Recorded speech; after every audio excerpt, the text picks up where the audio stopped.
Yes, this is Harry Shotta and you are watching UKHH.com.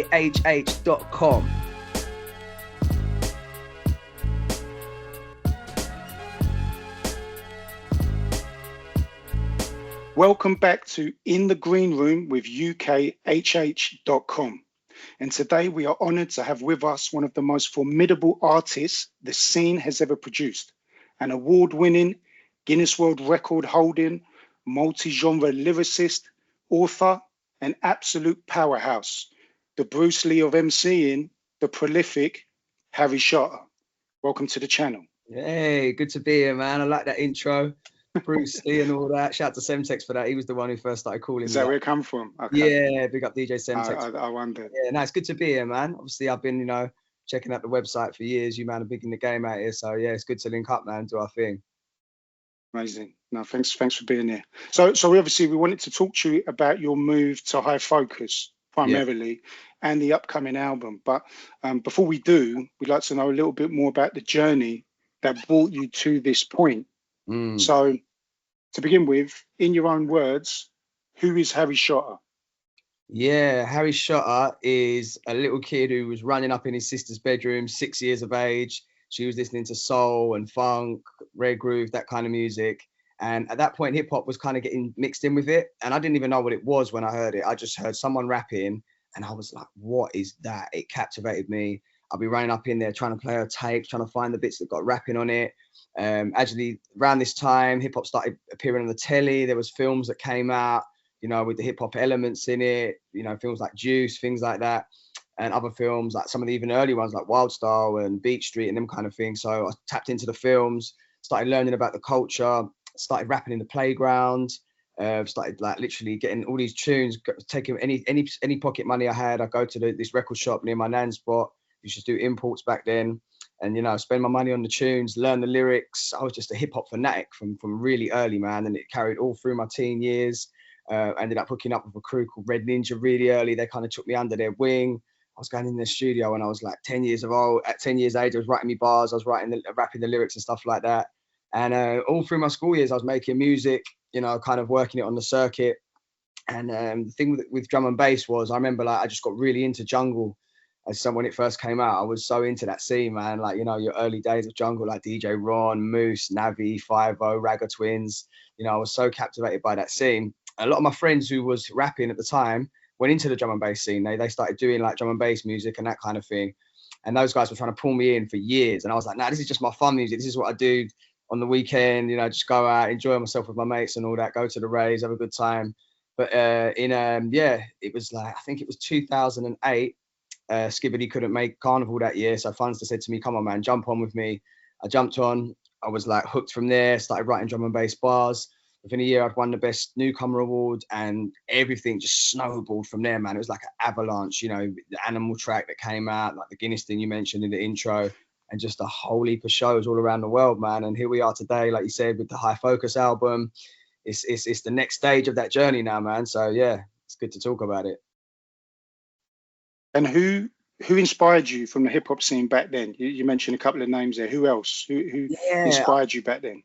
Yeah, I think people who inspired me, I'm definitely a 90s guy in terms of hip hop, man. I just love that era, like Black Moon, Nice and Smooth. Who else, man? Obviously Nas, the first album, Illmatic. That album to me is still like a perfect album, seamless album. People like Big Pun for flows. Digging in the crates, Big L, that era for me is just is a lot of people call it the golden age of hip hop, and for me, that I just tapped into that, and just we used to go to like Handspun Records and just like rap over the instrumentals. I used to go to MK's flat when he was up in Northwest London, man. We just freestyle for hours. That era for me is really special, man, and that was the stuff that really inspired me to take lyricism more serious and tell my story, and that was the stuff that really inspired me. Wu-Tang as well. Raekwon and Ghost. When you start to get these like conceptual albums, not just tunes thrown together, there's really like their motion pictures on audio, man. Do you know what I mean? So that inspired me to go deeper with the lyrics, deeper with the flows, and just like try and be the best MC I could be, inspired by those guys, man. And some of the UK hip hop guys as well back in the days as well, man. Don't get it twisted. There was some really good music like Skits. I used to love that Countryman album. That was one that was just blazed out all the time, and it was for me as well. I kind of got more into the UK stuff when you know, because there was a phase where people using American accents and things like that, and it's only natural, you know, you're emulating the people you like. But I personally got more into it when I heard people with their own accents, like London Posse, Demon Boys, that kind of sound, you know what I mean? So those guys, later on, people like Fire Life Cypher as well, and you know, there's a bit, and Skinny Man, obviously, there's Task Force. I mean, the list is endless, bro. I'm a music fanatic, so influence-wise, I'm a sponge. I sponge it all up, man. Do you know what I mean? And make my own kind of style out of it. Do you know what I'm saying? For me, you cross across these different musical styles. So Yeah. with that in mind, what is it that you love about drum and bass? But then also at the same time, what is it that you love about hip hop? So that's a great question, man, because they both kind of go hand in hand for me. I think, you know, hip hop has always been, I can tell my story. Like if you hear the first tune that's on the High Focus label, that is literally tapping back into my youth. That is like taking it back. That's almost like therapy, that track, getting it all out there of crazy stuff that happened to me while I was growing up. To do that on drum and bass, you could select a more deeper tune and do that. It's not impossible to do it. But I've found the two things I love is that hip hop, I can tell my story, I can connect with an audience, they're going to stand there, they're going to listen to every word. But drum and bass is the energy. There's not that energy in a rave when the tunes are getting dropped, you know, the DJs are double dropping, ravers are on it, everyone's skanking. It's not a thing where people so much watch you like this. And like, you know, hip hop, that's what they're doing. They're listening to the lyrics, the bars like that. Drum and bass, it's a vibe, it's an energy. And that's the one thing I remember after I got off stage at Carnival that year, the first time I did a proper drum and bass set with Fun, I was just addicted to that adrenaline rush of the music. Like the music, I've always, as a listener, I enjoyed it, but being part of it and delivering that energy to an audience, man, is just pretty crazy. That's the two things I'd say. Hip hop is more telling my story, putting out the deeper stuff. Drum and bass, absolute energy, absolute carnage, man. So obviously you form part of SAS, the drum and bass collective with former members Stormin, Skibadee, sadly both passed away, Shabadee, as well as DJs Fantasy, who I think you do a lot of work with, right? I mean, production-wise and music-wise, and Mackie G. And I know you sort of mentioned about Funstar earlier, but how did your early hip hop days kind of transform into things like, you know, SAS and other sort of drum and bass collectives? Like, how did that? Where was the cut over? Yeah, it was literally hanging out with Fun and Skibber. They were the two MCs I was hanging around with. Fun, I've known since I was little man. A lot of my early hip hop, I was working with his cousin, his older cousin. He was producing the beats for me. I met him and his cousin at an event, a hip hop event actually. It was in Chats Palace in Hackney. We connected, we made some tunes together, and then he kind of went off into the jungle side of things. I stayed more on the hip hop, but we always stayed friends. We always stayed in contact. And him and Skibber was really tight as well. His brother used to drive Skibber to the raves, things like that. So it's all kind of family connections, man. And like I said, Fun was always on to me, like, oh, you got to come into this drum and bass thing, man. Come into our Uncontrollable thing. Like him and Skibber was working together, DJ Rough stuff. It was making a lot of noise in the scene. And, you know, it was literally that I was just rolling with him. And he said, jump on stage at Carnival. And the rest is history, man. But alongside that, I was making hip hop with Skibber at the time as well. Like me and Skibber connected at the same time as Fun was doing the Uncontrollables thing, and it all just kind of aligned. So, you know, everything just kind of went mad for like 2008, 2009. We were doing loads of tours. All of us was winning awards. We was like, you know, going overseas with the brand and stuff like that. And then me and Skibber, we just kept working the whole time. We was always in the studio doing stuff. We was always like kind of making new tunes, trying to work with different artists, all that kind of thing. So when the Unks thing kind of like stopped, it's back again now, which is great, man. Me and Fun are back out doing shows, but it kind of stopped for a little while. The influence of the SAS came out. It was basically because they wanted to do a rave with the 4 S's. They wanted to do it with me, Shabba, Skibber, and Stormin. So they wanted to do it, and then they branded it Fantasy. Actually, it was Fantasy, I think, who did this. He branded it as SAS, so it's the 4 S's. And we just thought it was going to be a one-off set. But the set was lively, man. When you put that, you know, Stormin was such a performer. You put him with Shabba, Skibber, myself. Even though we played late that night, everyone was talking about that set. And it was a case of like, well, are we doing this for real, or are we doing this again? And then agents started calling and they wanted to like book it for this massive thing called Westfest. We did it there, and then we just got bombarded, absolutely bombarded with offers to do shows, man. And we took that brand all around the world at a time when the MCs in drum and bass weren't really on certain stages. You know what I mean? You'd get a big DJ, like let's say Andy C or Friction or someone like that. They might have a host, someone who's kind of just hyping up the crowd and, you know, keeping that sort of interaction between the crowd and the DJ. But there wasn't MCs barring on these big festival stages at the time before SAS. And we kicked down a lot of doors, man. We went to like South Korea, Australia, New Zealand. We did like the biggest things you could do over there. You know, we went all around the world with it. We was in IB for nearly every week doing shows. It was a mad time. And it just showed that, like, you know, the MC thing can relate to an audience. We went on after grime artists sometimes, and I was thinking, are they going to like drum and bass? And it always went off, man. So, you know, we kicked a lot of doors in with that. It smashed a lot of stigma attached to MCs. We could be artists and do proper stage shows and things like that. And it was, yeah, wicked. Like, it's been 10 years. The brand's actually been going for 10 years now. Like you mentioned, man, obviously, we've had some hard times during it, man, because Stormin passing away was just such a huge blow for the group, because that guy was such a whirlwind of energy, and he was always coming up with concepts and ideas, and just his presence on the stage. So we really missed him. Obviously, we knew he was ill. We knew there was a chance he could pass away. So we was able to prepare. But the Skibba thing was just a shock. Came out of nowhere. And it just put us into a thing of, do we even want to carry on doing this thing? Like, we've lost two of our guys, our friends, our brothers that we've traveled the world with, man. The camaraderie and everything that we built up together. It's like, and then we thought, you know what? Stormin wanted us to carry on. He said to us, yo, please keep my name out there, keep the SAS going. And, you know, we did that for him. And then I know Skibba would have been the same, because Skibba's someone who was addicted to the raves. He loved performing. So even now we'll still do his bars, make sure people remember him, shout his lyrics back and all that. So the SAS is continuing, celebrating 10 years kind of in the honor of the people that sadly we've lost, man. It's a good tribute. It's a good tribute to those guys. And obviously awesome that you've gone all over the world doing this. I heard on another interview, I think it was with Keller, we spoke about making hip hop music around 2001 with Skibadee in a studio in Neasden. Yeah, exactly. Can you talk a little bit about that? Hip hop with Skibadee. Yeah. That's what I want to know. Yeah, 100%, man. This was at the time when my partner Destruction, who I was working with, he was basically co-producing the Adam F album Chaos. So he was kind of doing that, honing his production skills. He was working with the likes of Redman and LL Cool J, coming back and telling me all these stories.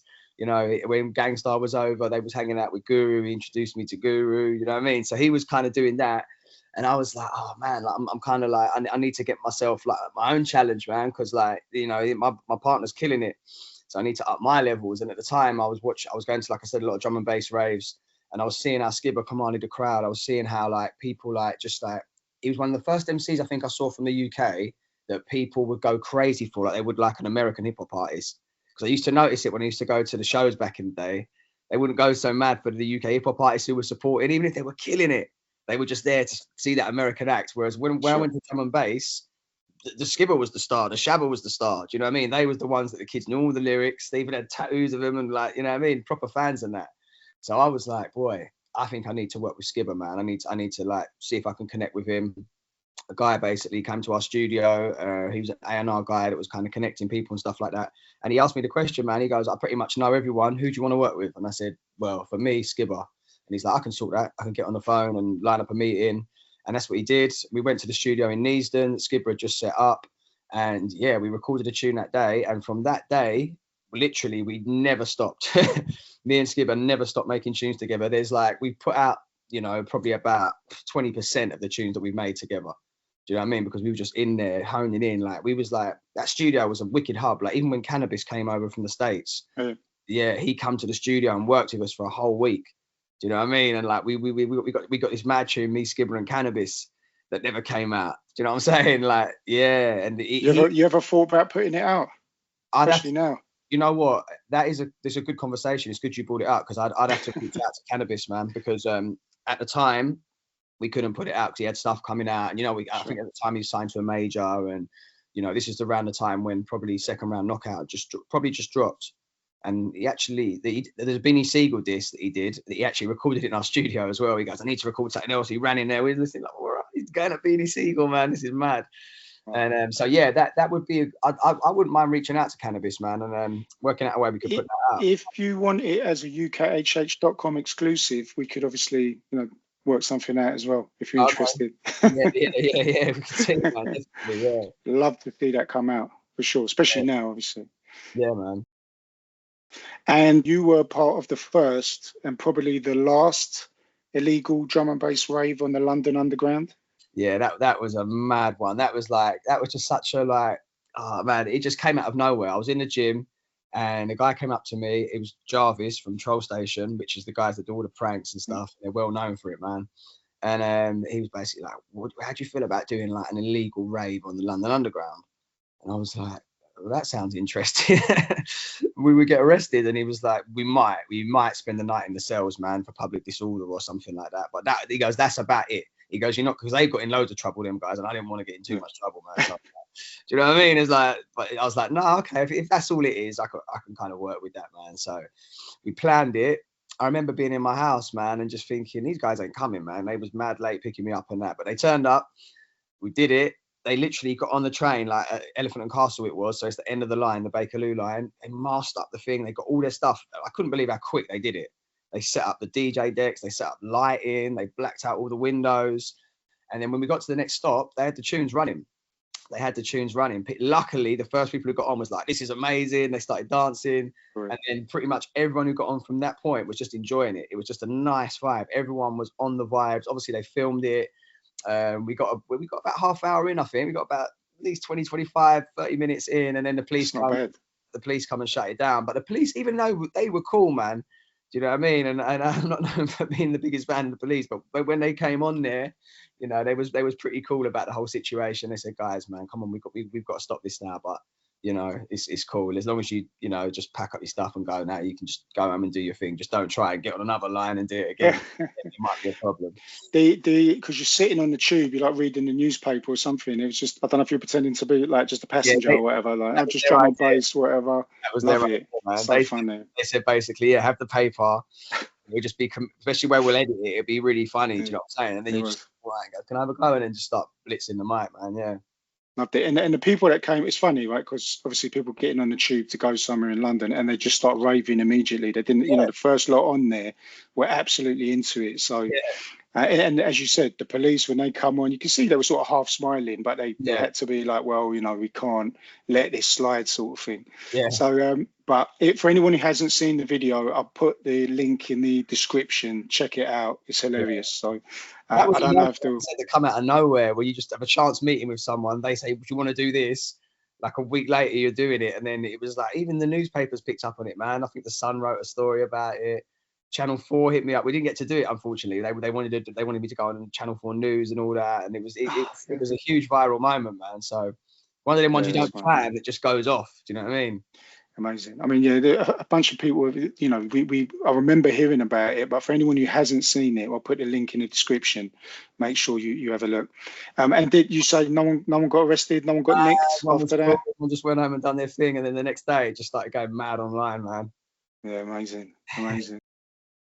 Correct me if I'm wrong. In 2015, you won a Guinness World Record for most words used in one song with your track Animal. That's it. Beating the previous record holder Eminem with his track Rap God, who held the title from 2013. Is that correct? Yeah, that's it, man. That's what happened.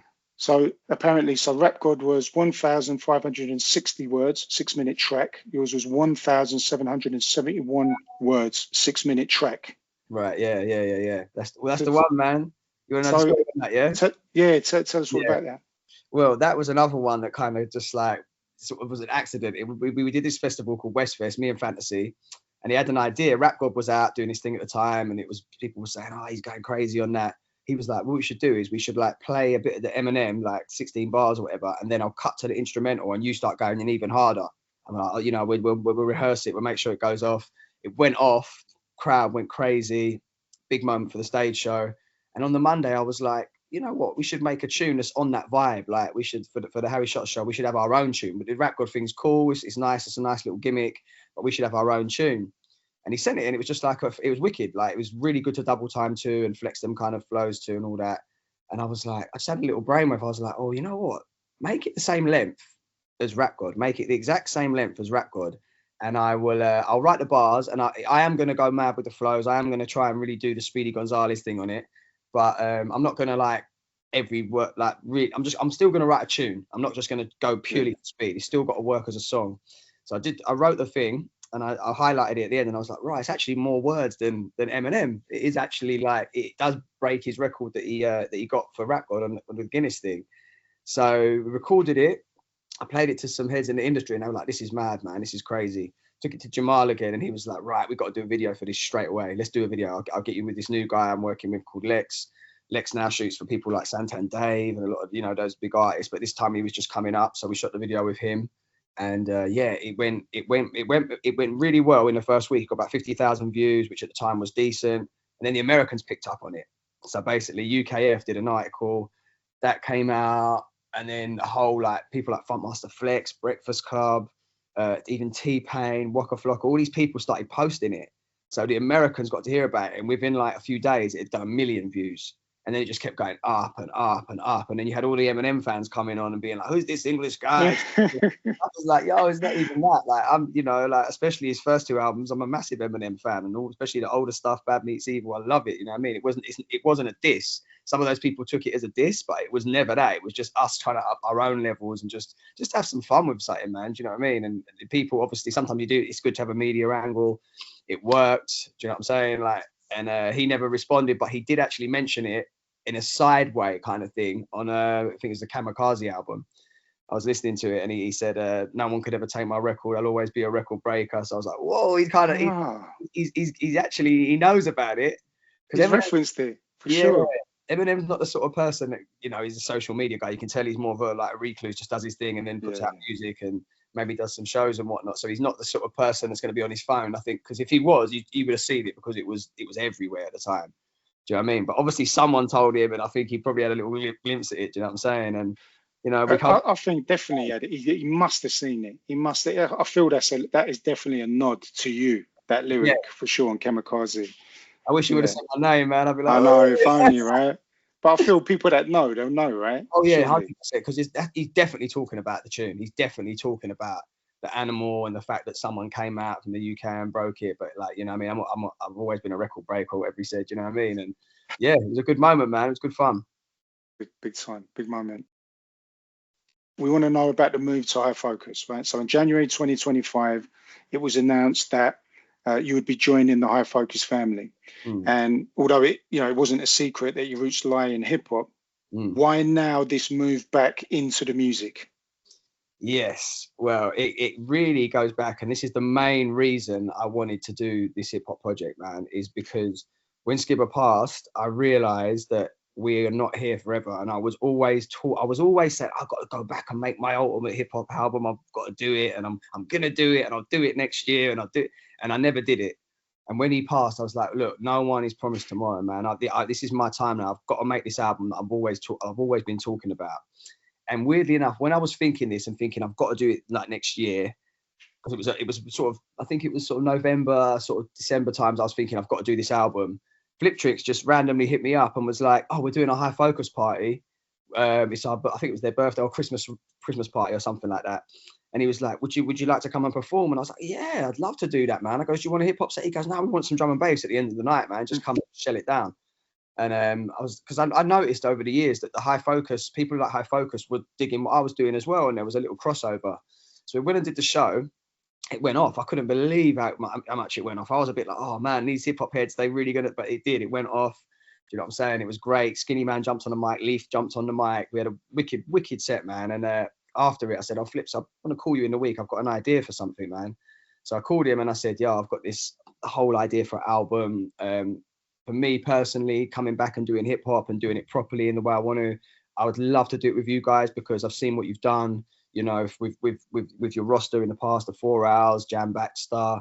There's so many, do you know what I'm saying? Obviously, Ocean Wisdom as well, seeing what he did because he's quite similar to me with the flows and all that. That's what I was going to say, yeah. You know what I'm saying? So I saw like a real like thing with what they've done with artists. I like the way they do their thing. So I said, if I'm going to do this album, I'd love to do it with you guys. He's like, oh, wow, cool, man. Well, let me chat to the team and we'll talk from here. And then I spoke to Tom as well and the guys and we was like, yeah, let's do it, man. Let's go for it. Let's get this album popping, man. And they've been a great support for me doing this album, man. They brought so many wicked producers to the table. You know, the features they've brought, it's like they've been worth their weight in gold working with them. And it's been a pleasure working with them. I'm someone who's like, back in the day, I didn't really like working with labels and stuff because I like to do my own thing and things come out as and when I want to do it. But working with those guys, it's been a match made in heaven, man. And I'm literally, this is like honestly, it's my favorite project I've done, man, as a body of work.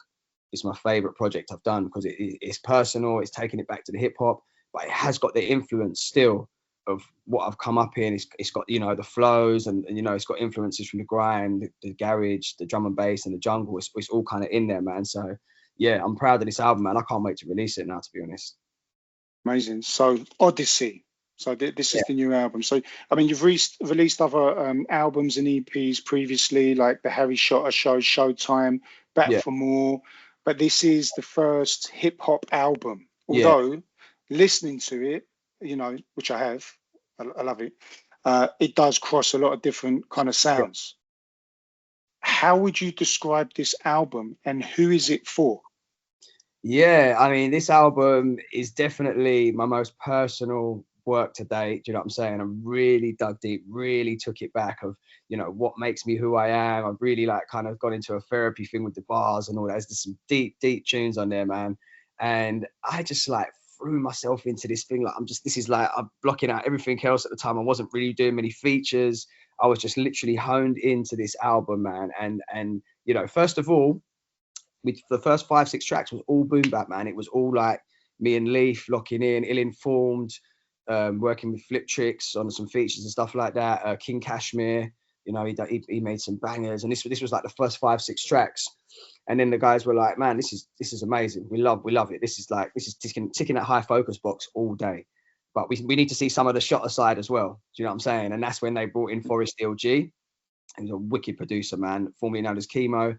And he started giving me some more stuff, different BPMs, that kind of thing, which is where the track with Shabba and X-Man came, which is where the new one with Screw Fizzer came from. It's that sort of stuff is very much genre blurring, like especially the new one with Screw Fizzer. Like, it's hard to even say it's jungle. Is it jungle? Is it breakbeats? It's got grime influence.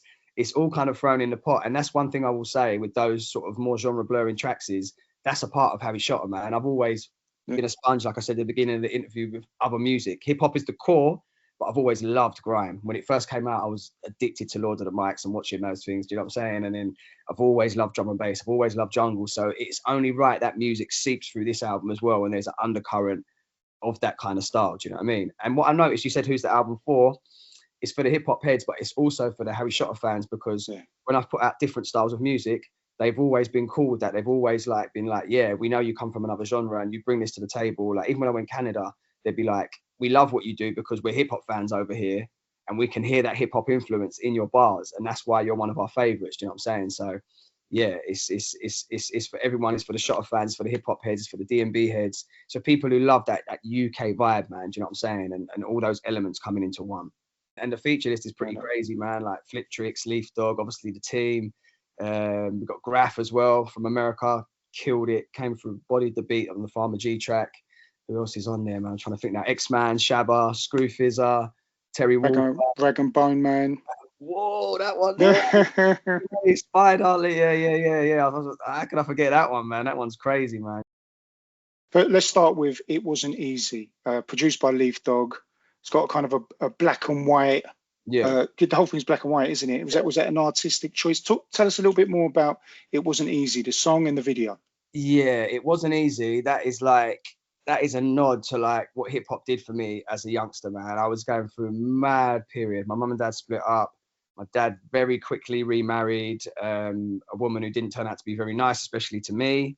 A lot of kind of mental abuse. She'd beat her own kids. She never actually beat me, man, but she would beat her own kids with like sticks and belts and just madness. And I was sort of growing up with this, man. Like my stepbrother, like she broke a snooker cue over his back for smoking one time. He's a 14-year-old kid. He's trying fags. Do you know what I mean? You don't do that. Do you know what I'm saying? So there was a very crazy time for me, man. And I was really missing my mum and my sisters and everything back in Essex, as they were still there. I was only seeing my mum once every 2 weeks. There was a lot going on, and that's when I really connected with hip hop, man. And I was that would be like my therapy, to be in my bedroom going over these tracks. It was like, that's what I say in the track, hip hop literally saved me, man. It kept me like focused. It kept me on a straight and narrow. It made me happy when everything else was bad. Do you know what I'm saying? And that's why I love this music so much. That's why I love the culture so much, because it saved a young kid. It saved a 7-8-year-old child. Do you know what I'm saying? And it all through my life, it's always been there to tap into when things aren't going great in this way. Just put a beat on vibes, man. Make music. Do you know what I'm saying? And that's why, you know, my childhood from a period of time, probably from 6 to 11, wasn't easy. And that's why the tune was called It Wasn't Easy. It was tough. A lot was going on. you know what I'm saying? And the music definitely saved me. And then when I moved, I did end up moving back in with my mum when I was 11. My dad, the woman ended up turning on my dad as well, and that all went crazy, and they split up. And you know, I don't know where she is now, but you know, life became great from 11. I went to a school, I had good mates, and bang on the music. But that period of time, hip hop was crucial to my survival, even, man, even my mental health and all that. You know what I'm saying? It was crucial for me to get through that period of time, man. That's why that is like my nod to hip hop. Thank you, man. Do you know what I mean? Celebrating it for what it did for me personally.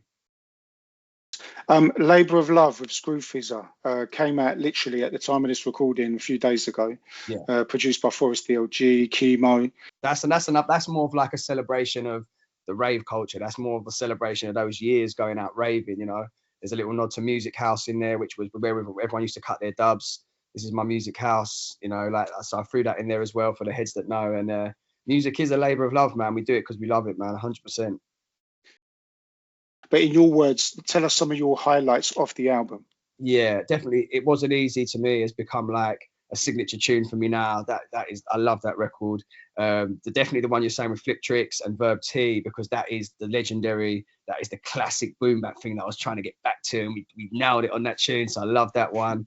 Overthinking, I'm guilty of that. A lot of people are as well. That's another one that really like brought something else out in me. And that tune you're talking about, The Imposter with Spider, P Money, Rag and Bone, man, lyrically, and just the flows on there, man. Oh my god, that was crazy. Metrodome on the production. Even the title track, The Odyssey, deep one with Terry Walker, more of a bass thing. And you mentioned the track with Shabba and X, man. We're all telling our individual stories on that, the drum and bass scene. So that's a big one, man. Do you know what I mean? God, it's got to be one of the first hip hop albums with Shabba on it, right? I mean, yeah, for sure. It's good to see him like Shabba on a High Focus record. I mean, it's got to be a first, right? Bring it to the table, man. Blurring the lines. So I'll put links to everything in terms of the album, all the videos, everything we spoke about. But the final part of this interview is the quick fire round. Okay, cool. So we're going to do 10 questions. Ready? Let's go. Favorite hip hop album? Illmatic Nas. Favorite UK hip hop artist? Kalashnikov.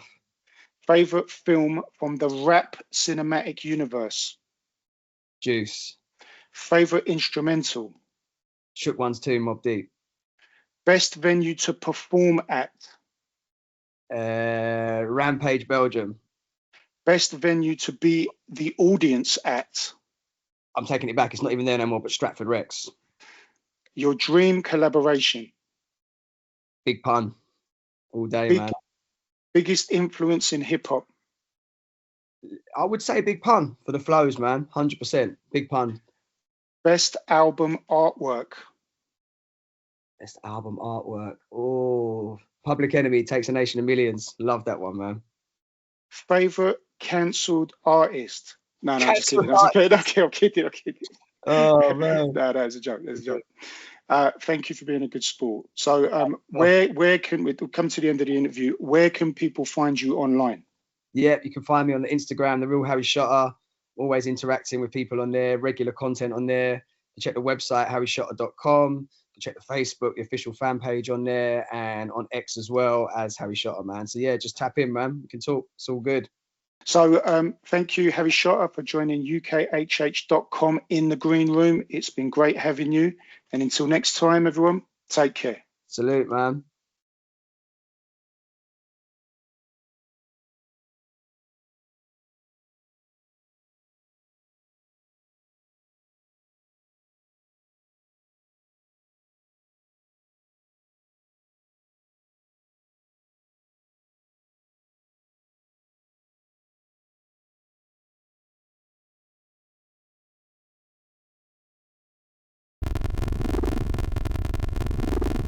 Hey.